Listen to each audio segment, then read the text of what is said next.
So today is the third and final talk we're doing on how we as a community of Talmudim disciples are like a family. And we've raised a lot of questions about what does that actually look like? How does that affect like the way we structure our community, where we gather, when we gather, what we do when we gather? We've asked a lot of questions like that.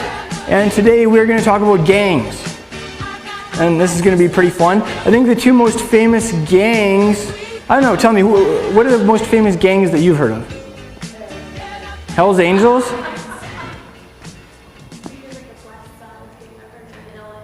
West Side Gang? Indian Posse?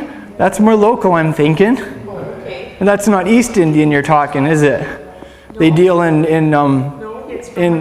illegal curry, if it would be in East India. I love curry. Well, me too. But not illegal curry, because it would probably be laced.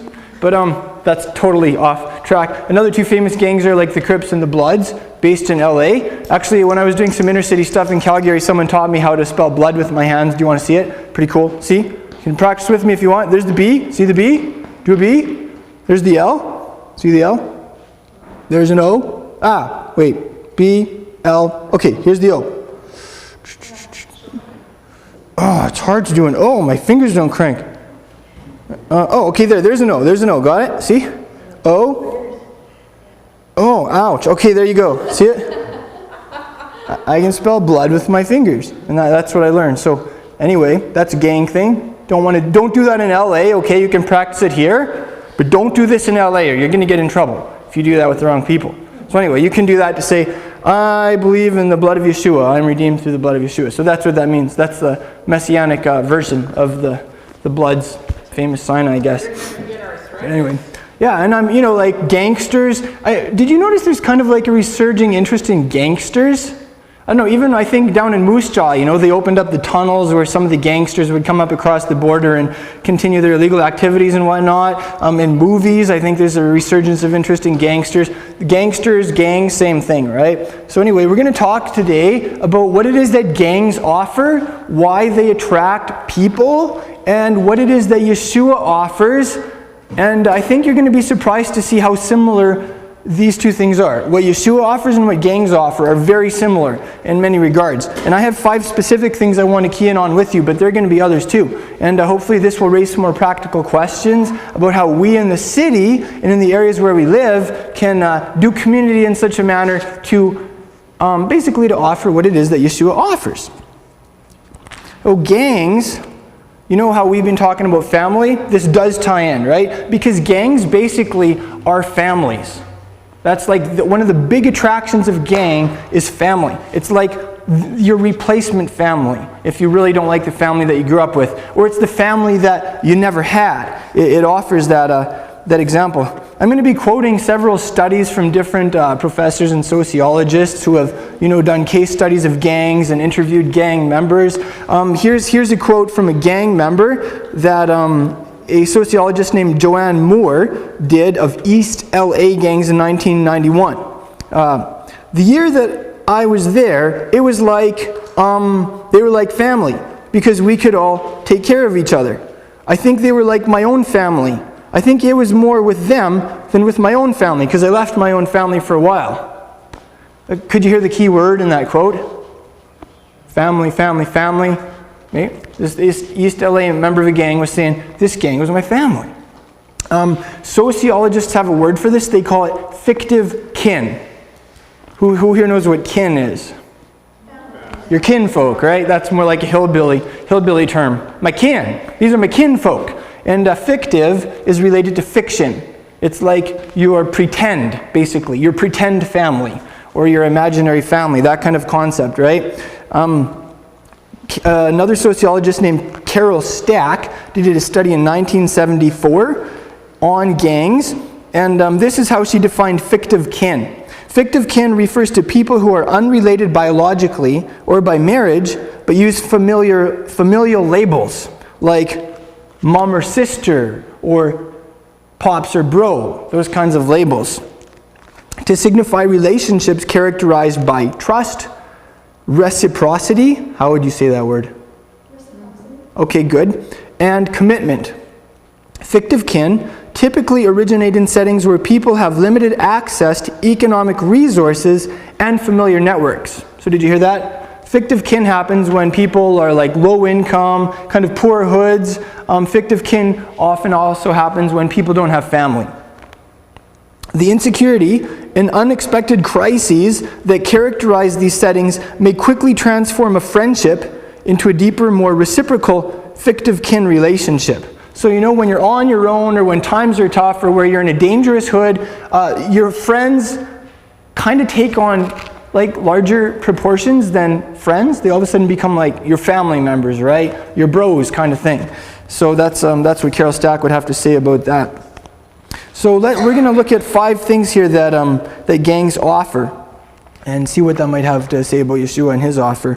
Number 1, gangs offer identity. That's like a big pressing question for a lot of people. Who am I, right? And you'd think it would be a no-brainer, like, I'm a human being, or I'm blah, blah, blah. But I remember in my teen years, that was like a huge question for me. Like, who am I anyway? Yeah, like I can look in the mirror and I see a face there, and yeah, I do certain things, I skated or I did whatever, but like, who am I long term, eh? And for a lot of people, they answer that question by joining a gang. All of a sudden, your gang is who you are. Your gang buddies, you have your identity with them. That's the idea, right? I would suggest to you that what Yeshua offers is basically what gangs offer. Like, gangs say, you know what? We'll give you an identity. You will be somebody in the gang. Yeshua says, I want to give you an identity. You can be somebody in my gang of disciples. I want to make you somebody in my kingdom. I want to give you that identity. So that's pretty sweet. Here's a passage from one of Paul's letters about that. Did you know that in Yeshua's gang, we have a father? Yep. And in Ephesians chapter 3, verse 14, Paul says, for this reason, I bow my knees before the Father, from whom the whole family in heaven and on earth derives its name. So you catch that? He says, we're in a family. And I bow my knees to the Father, because He's the one who gives us our name. And your name in Hebrew is your identity, right? He's the one who gives me my identity, is the idea there. I belong to a family. Did you notice most of us in this room have at least 2 names? How many of you just have one name? You just have a first name? Okay, nobody. How many of you have a last name also? What's that called? It's sometimes called a surname or a family name. Yeah. Why is it called a family name?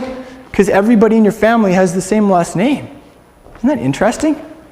That's your identity. So like Tirza, Tirza is her first name, that's her distinctive, but Avraham is her last name because she belongs to a family. That's who she is. That's where she gets her identity, right? So it's pretty sweet that we're called by God's name, we're in His family, and that's where we get our identity from. That can be a big thing. So remember that, as you represent our community, as you represent Yeshua and His call to people around you, remember that Yeshua offers an identity. Yeshua is offering a family for people to become a part of. And how could we draw that out, the whole concept of identity? Maybe we could draw just some kind of a card, or often your identity is you have some kind of a card to represent your identity. Maybe we'll just draw, some kind of a ID card. This card usually has a picture of you. We'll do a mugshot pic. And there's your name, usually your first and your last name, and some vital statistics about you. Okay, the second thing that gangs offer is belonging. And like as human beings, we so need to belong. Did you notice that nobody really likes being totally alone? Nobody really enjoys feeling rejected, or they don't fit in, or they're the odd one out, or the loner, or the third wheel, or that kind of thing. We have all of these expressions in English to express this feeling that we don't like, and that we will do everything to avoid, right? And sometimes it's kind of tough. Let's say you're in a school situation, you often have to be a certain way, dress a certain way to kind of fit in, so that you can belong to a subculture in the school situation, for instance, eh? And we have this really deep need to belong, and That's something that gangs offer, hey? Like in a gang, it's like you belong to us. We're your family, man. You know? Like you are at home with us. We will not reject you. You're not the odd one out. You're one of us, that kind of thing. That's what gangs offer.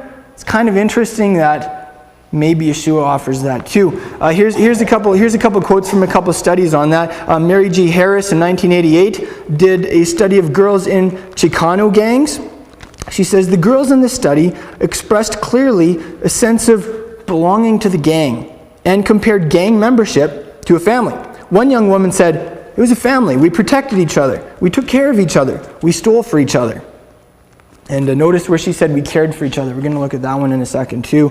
Another study by James Vigil in 1988. His conclusions were that gangs may compensate for family by providing members with a sense of belonging.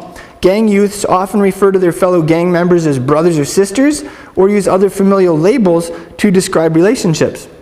These familiarities stress the group nature of their interactions and provide a sense of personal and group identity.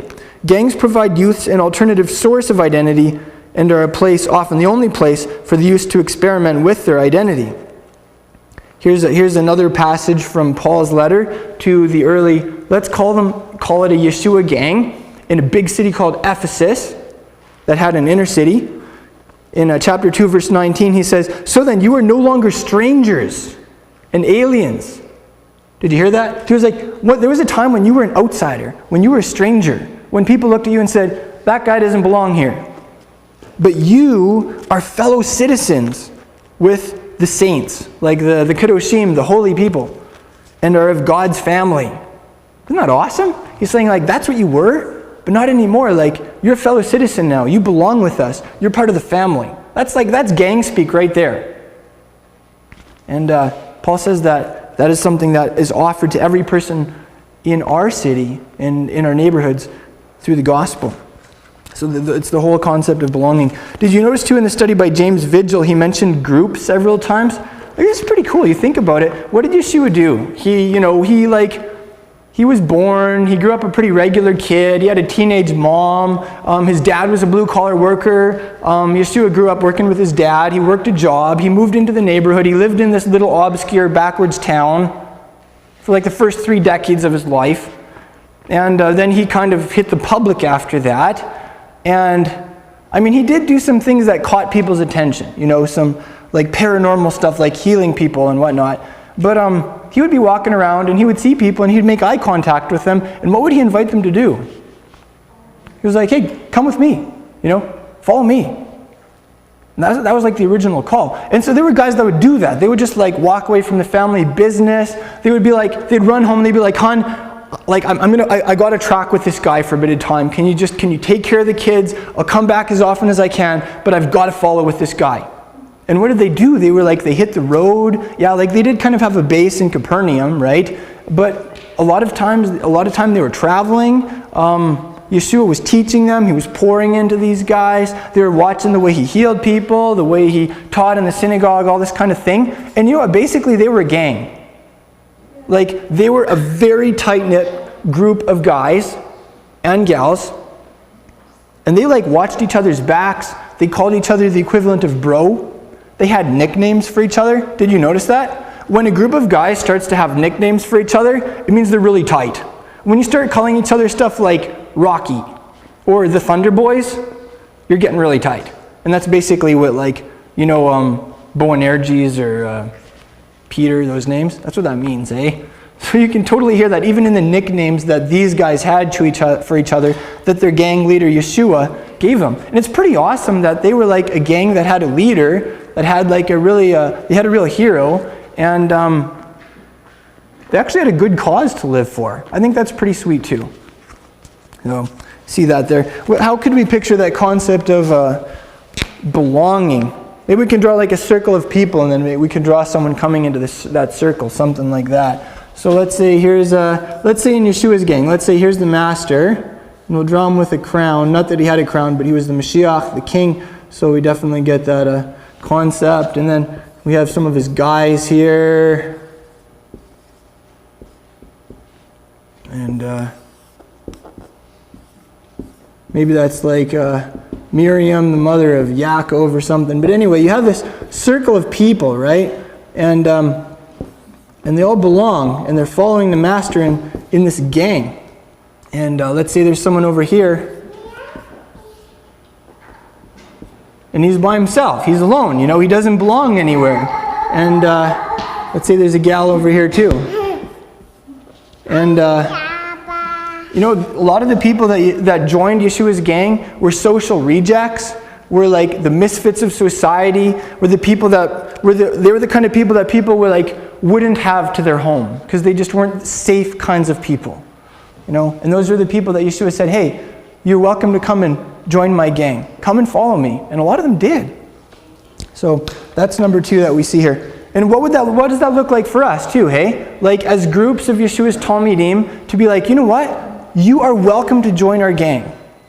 You will belong with us if you want to. There's that open invitation. What did Yeshua say? Like, if anybody comes to me, I'm not going to cast them out. What does that look like for us, hey? No matter who Yeshua sends to us, if that person comes with a good heart, even if they're maybe a little not safe, a little rough around the edges, maybe they're still cleaning up their language and stuff, what does that look like for us to be like, yeah, we're Yeshua's gang, and you know what? If you come to him, he's not going to cast you out. He's going to take you in, and we're going to do the same.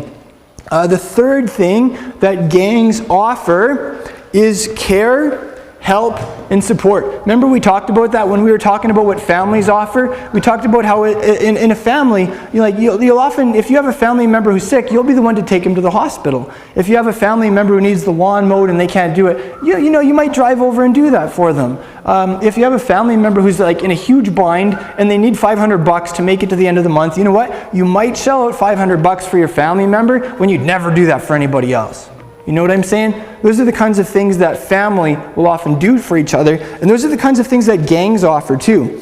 Here's something that a gang member said in a study by a sociologist named Martin Sanchez-Jankowski in 1991. Before I joined the gang, I could see that you could count on your boys to help in times of need, and that meant a lot to me.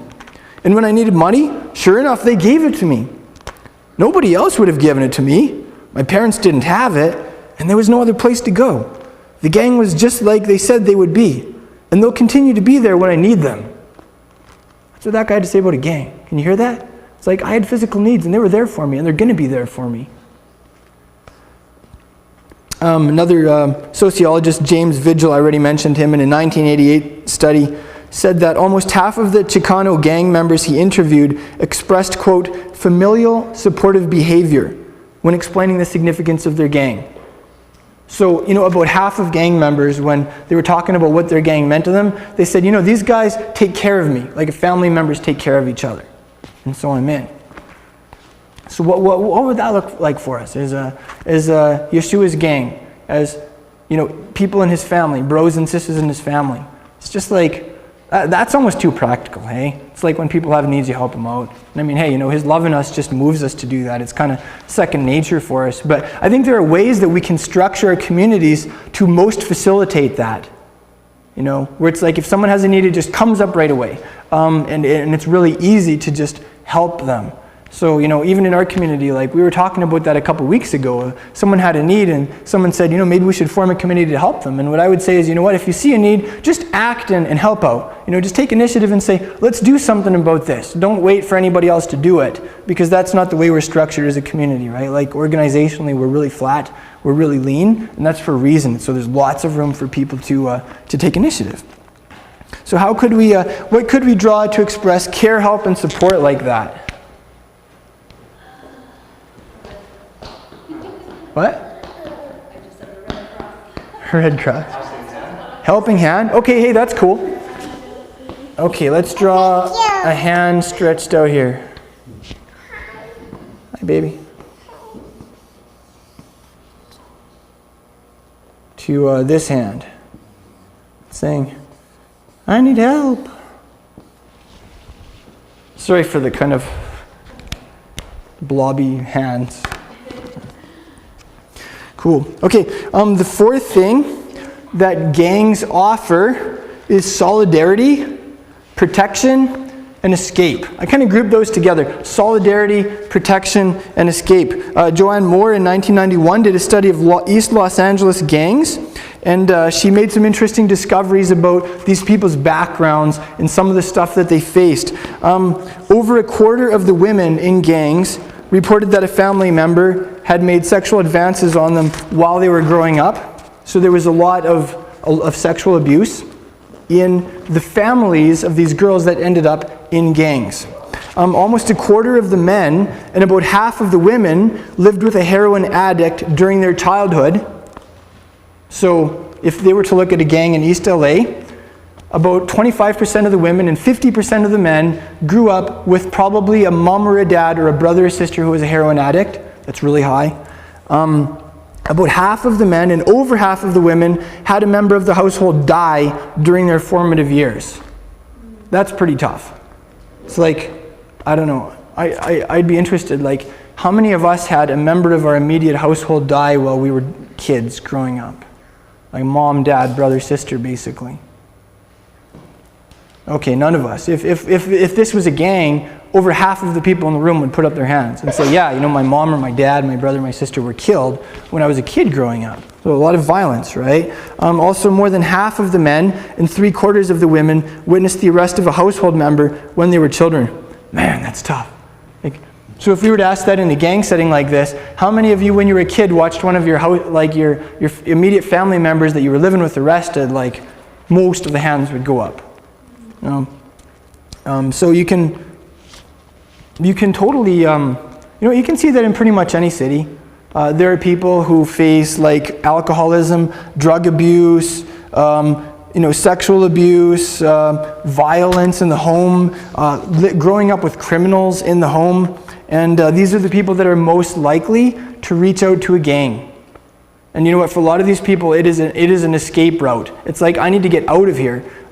Someone was saying here in Prince Albert, it's for a lot of girls, having a baby is the escape route. You have a kid, and then you can get out on your own, and you get your own welfare, basically. It's that same idea. It's like, I need to get out of my home life. I want to try and get a fresh start, so I'm going to join a gang. They're kind of like my ticket out. That would be escape.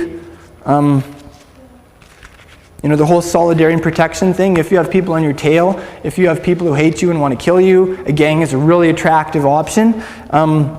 If you just want people that are like your allies, who are going to stand with you so you don't feel alone, so you feel safe, a gang's going to be a really attractive option. That's probably something that happens here in PA pretty regularly. We have some pretty dangerous hoods. I mean, someone was murdered on the street next to us a couple months ago, and we're not even in the West Flat. Like, we're in the East Flat, Alcoholism is pretty huge in PA. Last year there were, There were like 1,800 arrests in Saskatoon for public intoxication. 1,800. Here in PA, a city that's 6 times smaller, we had 2,800 arrests for public intoxication, So we have massive alcoholism in our city. And kids that grow up in these kind of families are going to want to get out. They're going to want safety, protection, allies, and usually the thing that offers those is a gang, is a group of gang members. And so a lot of kids get sucked into gangs. And yeah, they do get that. They do get some protection. They have allies, sometimes material support and care and stuff.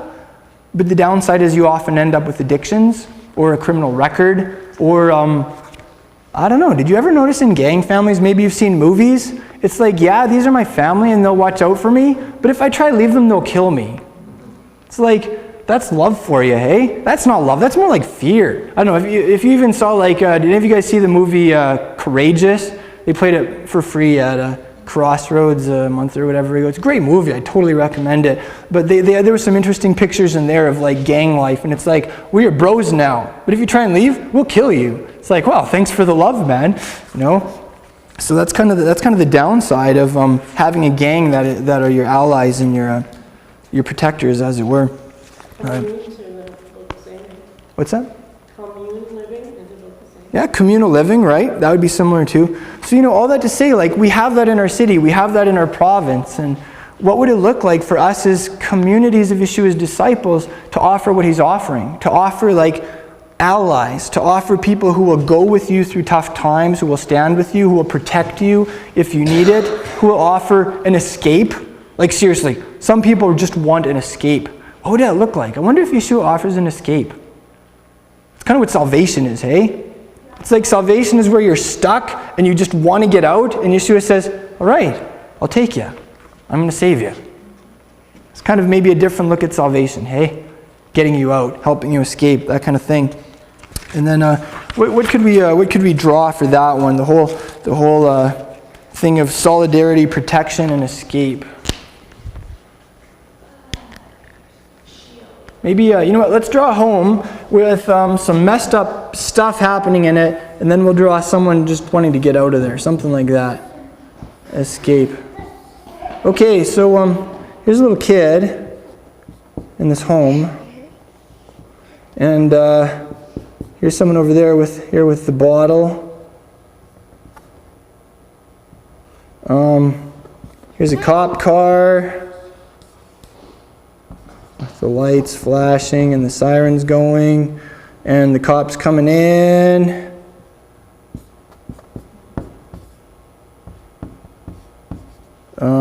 Here's some needles, right? And this is the kid growing up with this, right?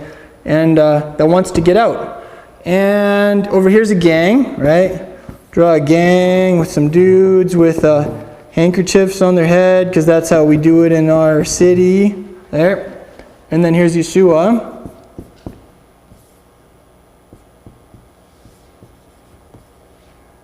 And some of his guys. Yeah. No, that's not Pillipus. That's another disciple. All right, so that's a picture of that. Yeshua's like, hey, you can come to me. You know, I've got people. You can join my gang. What's that, Genevieve? Oh, draw a beard on Yeshua, of course, right? There we go. How's that? Oh, I almost committed sacrilege by not drawing a beard on the master. That was scary. Just kidding. Yeah, okay, cool. So, and then the fifth thing that gangs offer is gender modeling and initiation. Gender modeling is like when you need a guy to show you what it means to be a man and how to act like a man. Or if you're a lady, like when you're a little girl growing up, like having women around to show you how to be a woman, how to be attractive, that kind of thing, right? And how to survive. And that's something that gangs offer that I think all of us need. So like in a real family, right? In a real family unit, the way it was designed to happen, like if you're a boy growing up, you have a dad who is like showing you every day how to be a man, how to provide for the family, how to love a woman, how to be strong and humble, and how to walk with God, all that kind of stuff, right? If you're growing up in like a normal family. If you're growing up in a broken home, or if you're growing up on the streets, you don't have that. Same thing if you're a girl, right? You don't have that. And there's something in like the heart of every guy and every girl who longs for that. And you know what? If a guy isn't like fathered by his dad growing up, or if a girl isn't really mothered by her mom, that can leave you with this huge question mark inside in your 50s and 60s and 70s. It's like, yeah, my dad never showed me how to be a man, and I'm still trying to figure this thing out. You know, those kinds of things. And that's something that my generation is experiencing and reaching out for. I mean, like, single parents are an epidemic in our culture. Kids growing up with just a mom or just a dad, or maybe they get shuffled back and forth every now and then. It's huge, right? And it's only growing. I mean, like, you look at the guys in the prison system. Most of the guys in the prison system grew up without a dad. On Mother's Day, all of the Mother's Day cards get taken and sent off to moms. On Father's Day, forget it. Like, they might as well not even offer Father's Day cards, and that's for real, right? Like, that's the situation in the prisons, and that says something there. And you know what? Even a lot of guys who grew up with dads around, they were never like intentionally initiated into manhood. It's kind of like the dad be like, yeah, you know, I got you in the house, but the son grows up with his dad never talking to him about what it means to be a man, what it means to be strong, what it means to love a woman, what male sexuality is all about, all of these different things. It's like the dad just expects like either the public education system to teach his kid or the church to teach his kid, or maybe both of them, eh? And that's really sad. Anyway, and that's huge, right? And you know, here's the thing. Gangs offer what families are designed to offer. So if you're growing up and you don't have a dad and you want some men to look up to and to follow and to learn from, gangs are really attractive because often the dudes in gangs have a lot of initiative. They're cool. They're strong. Maybe they even border on violent, but you can tell they're pretty self-sufficient. And it's like, yeah, I want to follow those guys. I want to hang out with those guys. And I think for all of us growing up, whether you be a guy or a gal, you can probably look back to your early years and say, yeah, there was this person. I thought that person was really cool. I really admired that person. I really wanted to be with that person and be like that person, eh? And that's something that gangs totally offer. Here's a quote from John Hagedorn from the University of Illinois, Chicago, in a study he did on gangs. He just said, the gang has always been an arena for the acting out of gender. So in a gang, you're not just like a genderless, homogenous blob. In a gang, you're a man, or in a gang, you're a woman, and you're treated like that. Unlike much of our culture today. In much of our culture today, there's this agenda to make everybody genderless blobs, right? So it's like you're not a man anymore, you're just a person. You're not a woman anymore, you're just a person. And that happens in school, that happens in church, that happens all over the place. And the result is people grow up with gender confusion. Guys don't act like guys. Girls don't act like girls. They all think they're the same. And often there's sexual confusion. Sometimes homosexuality is the result of that. There's a lot of stuff along those lines, hey? In a gang, that doesn't happen so much. In a gang, men are men and women are women. And they're related to that way. And that's something that's offered. Yeah. So what does that look like in a community of Yeshua's disciples? Firstly, ideally, we'll have healthy family units. We'll have families where men are men and women are women, and they relate to each other in that way, and they're showing their kids what that looks like.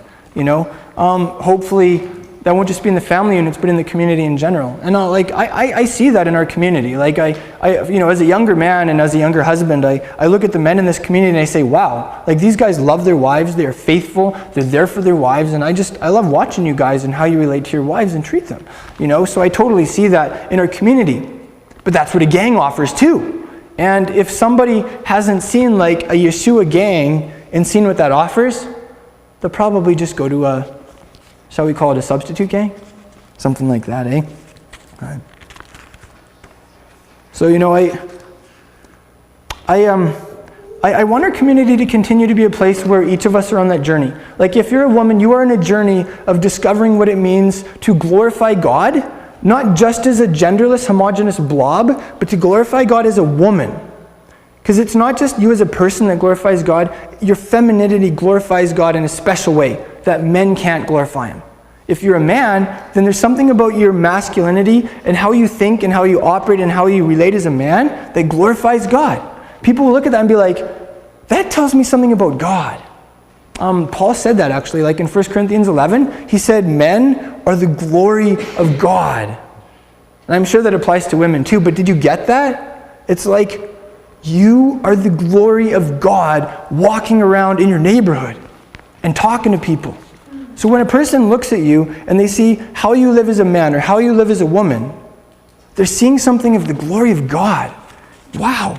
And that's a journey I'm on. That is totally a journey that I'm on. I want to know what is masculinity looks like that reflects who my God is. What is it like to be a man like Yeshua was? Yeah. And that's a huge, and along that journey there are challenges, there are struggles. There are times of victory and triumphs, and I found I've really gotten to know the Father better through that journey of mine, So if you're on the journey, awesome, let's continue to be on that journey. If you're not, hey, maybe it's time to get out of the ditch and get on the path, Ask the tough questions. For some of us, we have years where maybe somebody failed us, maybe a father or mother failed us, or where we had some kind of figure we looked up to as a man or woman and they failed us and we just checked out, For some of us, we might need to go back to those chapters in our lives and actually feel through those for the first time, which can be a really tough thing, but it's worth it. It's better than lying in the ditch and not being on the path, right? There's going to be some pain involved maybe, and that's okay. I've had to go through some of that too. I'm a typical guy, so there's been some times in my life where tough stuff has happened, and I just checked out and watched The Simpsons. Literally. I remember the day when my dad moved out of our house, And I just checked out and I watched The Simpsons that day. Didn't feel anything. I didn't think about anything. I just watched The Simpsons.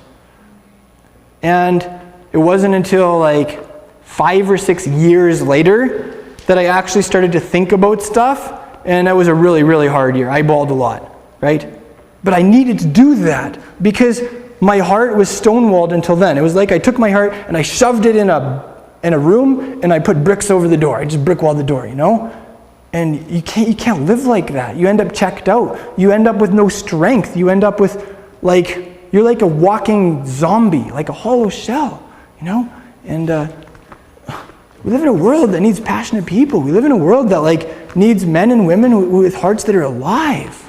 And I think that's something Yeshua is inviting people to, in this world. So I don't know, maybe as a community we can offer that to people who need, if you want to call it gender modeling or gender initiation, that kind of thing. I've really enjoyed the writings of a guy named John Eldredge. Not that I agree with everything anybody writes, but the Father has really used some of the things that John Eldredge has written to father me, to teach me about gender initiation, to show me more of what he created me to be as a man, which is really crazy. His most famous book is called Wild at Heart, And I read Wild at Heart when I was 20, and it blew me away. I was like, for the first time in my life, I feel like somebody understands me. And I feel like it's okay to be me. Because he was just talking about this is how God created you to be as a man. He created you to desire adventure, to fight battles, to pursue a beauty, and to offer your strength to her, those kinds of things. And I was like, wow, God made me to like blowing stuff up. God made me to enjoy certain things that people just don't do in church sometimes, or that just don't get any airtime. It's we do church in a certain way in a building, and sometimes it's kind of scripted and tame. And what does church look like if you do it outdoors, camping, or something like that, So anyway, it was a really awesome book. I love Wild at Heart. I love the stuff of John Eldredge. I recommend him if you're kind of on that journey. It'll definitely get some conversations going, raise some questions for you. So I'll one final thought about gender modeling and initiation. One of Yeshua's guys that he nicknamed Rocky, or The Rock, Simon Peter, he wrote a letter to disciples of Yeshua out there in the diaspora, outside the land of Israel. And in chapter 2, verse 17, this is what he said. Honor all people. Love the brotherhood. Respect God. Honor Caesar. I like that. It's punchy, hey? Boom, boom, boom. And did you notice that one of the things he said is love the brotherhood? Did you notice that? Simon Peter viewed communities of Yeshua's disciples as a brotherhood, as a sisterhood. And I checked out the Greek word for that just for fun. The Greek word for brother is adelphos. Everybody say adelphos. And the brotherhood is adelphotes. Everybody say adelphotes. Yeah. And we're kind of like Hebrew here, so I'll tell you the Hebrew equivalent too. Would that be cool? Okay, Hebrew is ach for brother, ach. Kind of in English, if you're frustrated, you say, oh, brother, sometimes. Same thing, ah. That's how you can remember that. And if you want to say my brother, you say achi. Everybody say achi. Mike is good at that. Mike says achi a lot. I like that. But ach we use in Afrikaans. Really? Use ach in Afrikaans, and what does it mean? Oh, right. An expression of frustration, kind of. People say, oh, brother in English. Yeah, totally. Okay, so that's in Afrikaans too. And then, do you want me to teach you the Hebrew word for sister too? Yes. Okay, it's achot. Everybody say achot. And you say E on the end of the word if you want to say my, right? So how would you say my achot, my sister? Achoti. Everybody say achoti. So look at a guy in the room and say achi. And look at a gal in the room and say, achoti. Okay, that's the idea, right? So just think about that. In this room, we are a circle of brothers. We're brotherhood. In this room, I'm not, but you are a circle of sisters. You are a sisterhood. I want to explore that more. I think there's something very powerful there. It's kind of the idea that I think gangs offer too. We are a group of brothers. We call each other bro. We're a brotherhood. A group of sisters too sometimes. I think they're more guys in gangs, so that's why I'm talking more about guys on that one. Let's see, how could we draw that last thing of Yeshua's brotherhood, Yeshua's sisterhood, and that whole concept of like when you're growing up and looking for someone to model like femininity or masculinity to you. Maybe I'll draw like a little person looking at a big person. That's what I'll do, something like that. So let's say here you have a little girl, and she's grown up without a mom in the house. And she's looking for a lady that she can look up to, that she can admire, that she can learn from, and be like mentored and initiated by. And same thing with guys. We'll draw a boy here. Boys like guns, so I'll draw a toy gun in his hand. And wow, that was a really tall guy. Anyway, and he's looking for a guy to look up to and to learn from. Hi, Tuesday. Hi. And this guy's going to take him hunting because he needs to learn how to shoot a gun.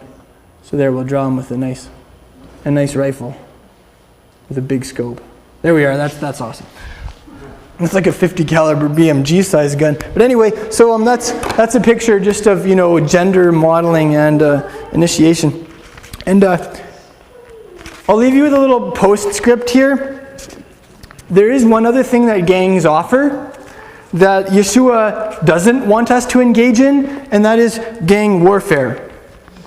Gangs usually have a rival gang. Gangs usually like Duke/shoot it out at some point or other.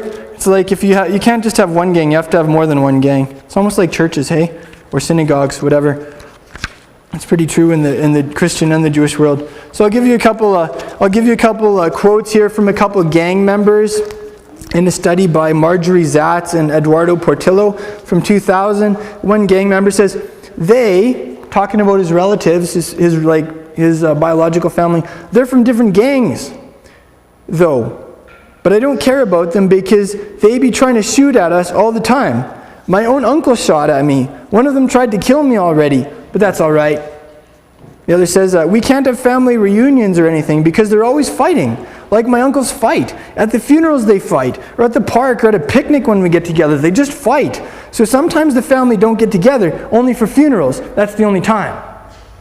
You know what's really sad? Is often as like synagogues or churches or whatever you want to call us, we totally do the same thing. We get involved in this like juvenile gang warfare where it's like, yeah, they're the rival gang down the street or across the city, and they've got more gang members and we wear the red handkerchiefs and they wear the blue ones, and the red handkerchiefs are biblical and they're the only ones that really matter, right? Those blue handkerchiefs, they're not biblical. And so we're not like them. And if we see one of them, we maybe we'll say hi or we'll nod, but we'll knife them in the back if we can.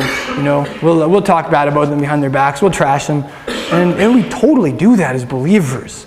And we need to repent of that, because just like gang warfare is stupid, like when we as communities like trash talk other faith communities, it's just stupid. It's evil, and it's counterproductive. It's violence, right? People get hurt, and I can be a fighter, but I don't like to fight, and I don't want to fight. Like, I'm getting to the point where I'm just like, I'm not a fighter. I just don't care. It's just not worth going there. Is often how I feel when it comes to stuff. And as communities, we have stuff we're passionate about. We have things that Yeshua is calling us to. He's restoring things, and we are a part of that restoration movement, right? And so that's a good thing. And there's a way of flying those flags, and there's a way of being outspoken about our values and who we are, and the truth of the Word of God, but not getting sucked into gang warfare, not trash talking other believers or knifing them in the back, right? So that's an ongoing question. How do we be who we are and be passionate and outspoken about that, and at the same time watch the backs of other believers and show honor? It's pretty crazy. Like Simon Peter, he didn't say honor the people that you think deserve to be honored. He said honor everybody. Like our code of honor as disciples of Yeshua is I honor everybody. I don't care who they are. I don't care what kind of crimes they committed. I don't care how slimy that televangelist comes across like. I don't care how crooked a politician might be, maybe a big corruption scandal case or something like that. I don't care. I will still honor that person. That's the idea of Simon Peter saying that, hey? So I challenge you with that. What does that look like for you to honor all people, and especially people in Yeshua's gang? Thank you for joining us in this message. I pray that it's been an inspiration to you in your discipleship to Yeshua the Messiah.